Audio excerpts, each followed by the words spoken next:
Vanessa, let's move on to Gaza then. And well, the Financial Times had an article recently which gave the tip off that Tony Blair, in fact, was involved in certain decision making around Gaza. Give us the details. Yeah, I mean, we'll have to talk more about it in extra, but I've taken out some of the most pertinent points. So this was an article in the Financial Times, which has been picked up by many people and distributed across social media. Tony Blair's staff, so that's the Tony Blair Global Institute, took part in the Gaza Riviera project. Now, of course, this so-called Riviera project goes way back, and we reported back in May 2024 on a report that was published by Ynet in Hebrew media. That's why this translation is not perfect. Gaza 2035 exposed. This is the utopian, they describe it as, for Palestinians, dystopian vision for the Strip, which is being examined in Netanyahu's office. And then, if you remember the images that we showed from that report on UK Column in May 2024, this was one of the images, what I call the Dubaiization of Gaza, the eradication of Palestinian history and identity and the replacement of it with these hideous Dubai-style scapes. And then this is one of the slides from the presentation that the Financial Times has exposed, where you can actually see the exact same image. So this is not new information. What's kind of interesting is the Tony Blair Institute and the Boston Consulting Group are trying desperately to distance themselves from the report. They were caught out by being included on 12 people chats, on messaging, and so on. And to a degree, they had to admit that they had presented information for consideration in the final project. And this is basically what it says in the Financial Times.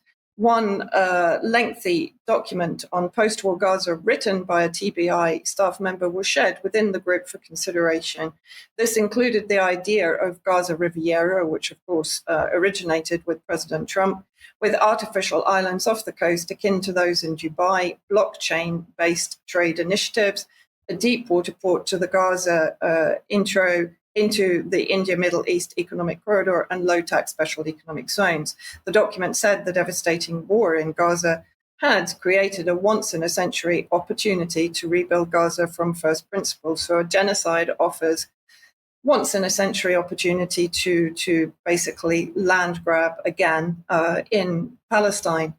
Then who was actually involved in this? The group of Israeli businessmen behind the project, including tech investor Liran Taneman and venture capitalist Michael Eisenberg, who had earlier sketched out and helped set up the Gaza Humanitarian Foundation, which of course has been run by American private military contractors like Phil Riley, who met with Tony Blair in March in London to discuss the project. And of course, GHF has been responsible for many of the massacres of Palestinians in Gaza, heading to try and secure aid for their starving families. Cue Charles's comment about starvation being used as warfare is, of course, illegal under any kind of humanitarian law conventions.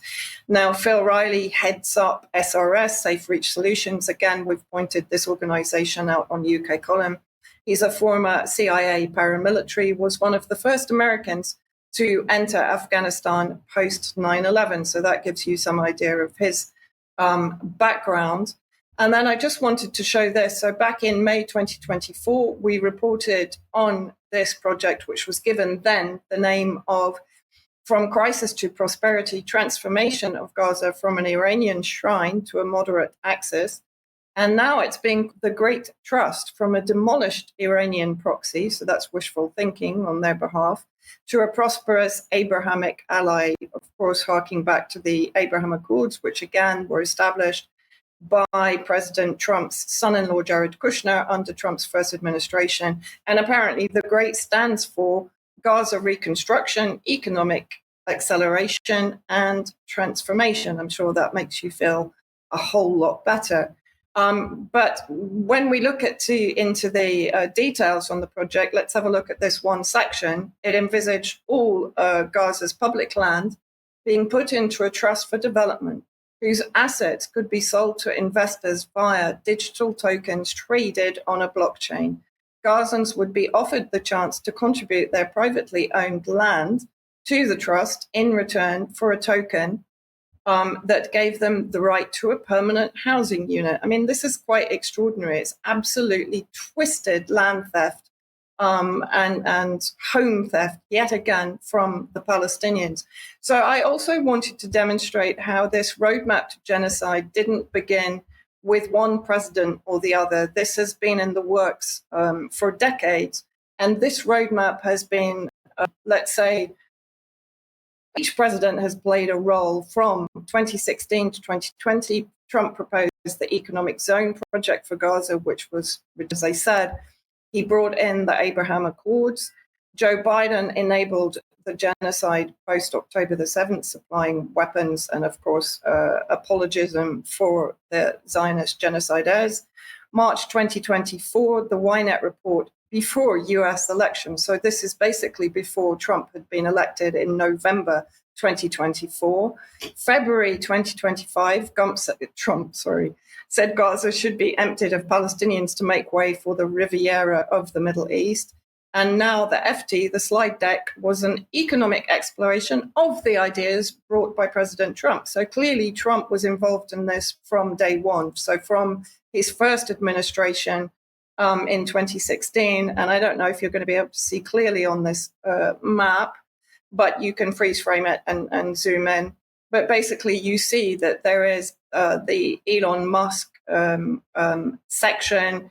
There is huge investment in the reconstruction by the Arab League that has been proposed by Egypt. Of course, Egypt has partnered Israel in the so-called reconstruction of Gaza in the past and must be seen as a partner in the genocide in Gaza. But those others that are involved are Tesla, Amazon, IKEA, the hotel chain IHG.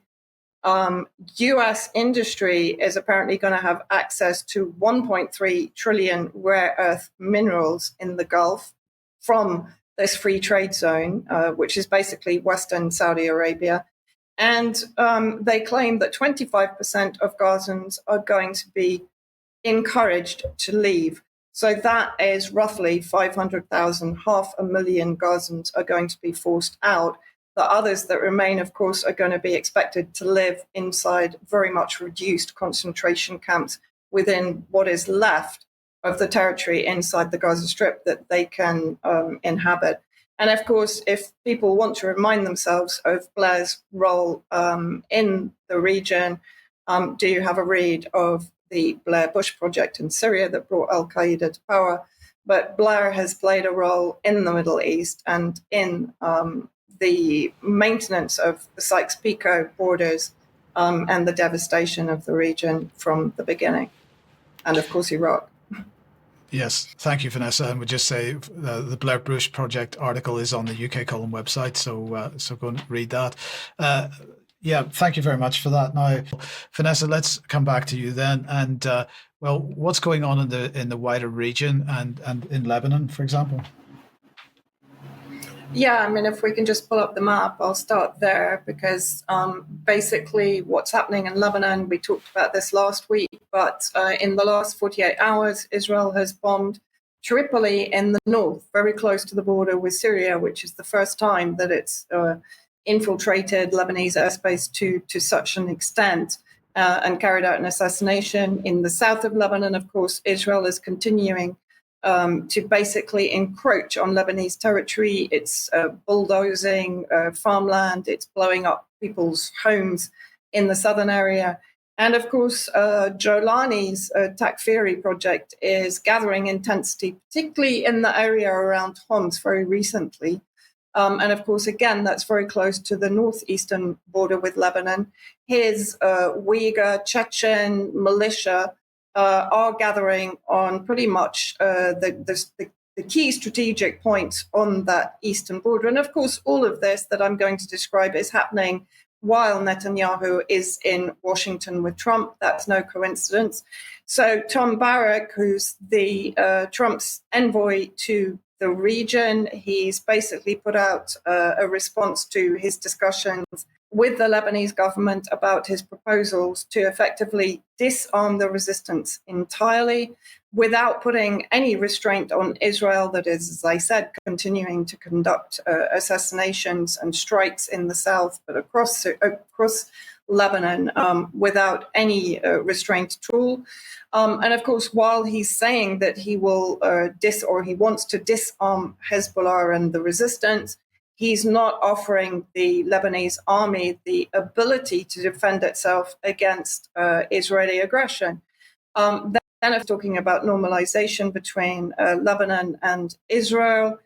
And then let's have a look what also happened. So this was Marco Rubio. Bear in mind, again, Netanyahu and Trump are currently together in Washington. So guess what? He's revoked the foreign terrorist organization designation of Hayat Tahrir al-Sham. It's also quite interesting that in the text, he actually says that he's revoking the designation of Nusra Front, also known as HTS. So they've spent years trying to tell us that HTS is not Nusra Front and Nusra Front is not Al-Qaeda, but Rubio has basically just dropped them all in it. And at the same time, what we're seeing spring up all over Damascus are these wonderful posters of Trump shaking hands with Jolani, basically saying strong leaders make peace and Syria thanks you. I'm not quite sure that's the case. There has actually already been vandalization of these posters. I also have to say in Lebanon, there are posters saying, let's make Lebanon great again. So the Trump effect is creeping through into daily life in both Lebanon and Syria. Now, I'm sorry, please get your sick pocket ready, because here is the wonderful David Lammy speaking on his recent trip to Syria. Yes, you heard that right. He's also popped up in Syria. It's very humbling to be here, the first foreign secretary in 14 years to visit, to stand with the Syrian people as they rebuild this country. Many Brits will have been moved to tears watching Syrians take to the streets to celebrate their freedom after the fall of Assad. Syria matters hugely to the UK. It matters that it's stable, because if it's not, the terrorism that can happen here washes up on our own streets back at home. And it matters also because of irregular migrations. It's hugely important that we continue to support progress here. This is a country that is ancient, made up of many different people. The future has to be an inclusive one, it has to be a peaceful one, and I hope for prosperity for all of the Syrian people.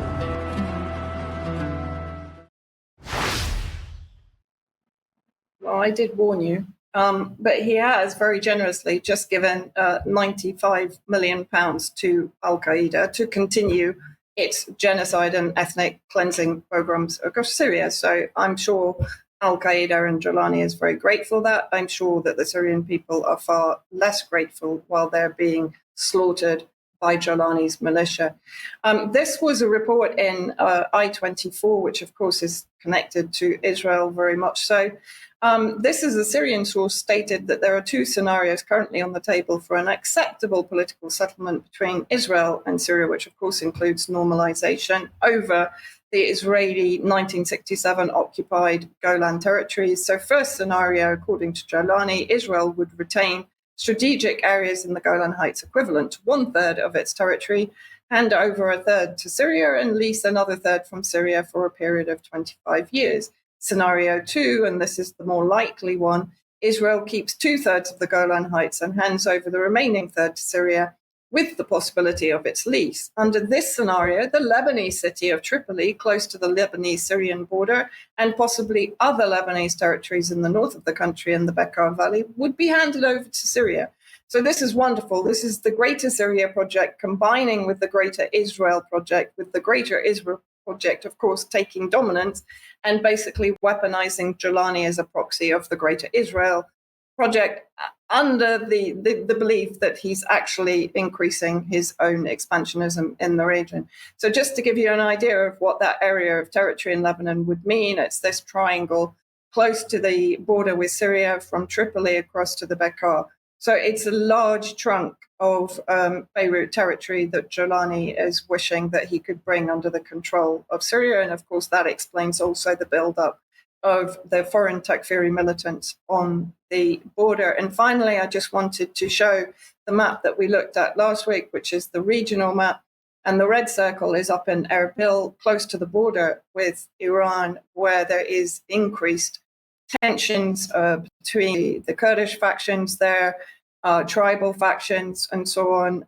Hashid al-Shabi, the PMU, which is part of the Iraqi military, are rushing to try and calm things down. But as I predicted last week, Iraq is now going to be targeted for destabilization alongside Lebanon. Thank you, Vanessa. Thank you. Charles, let's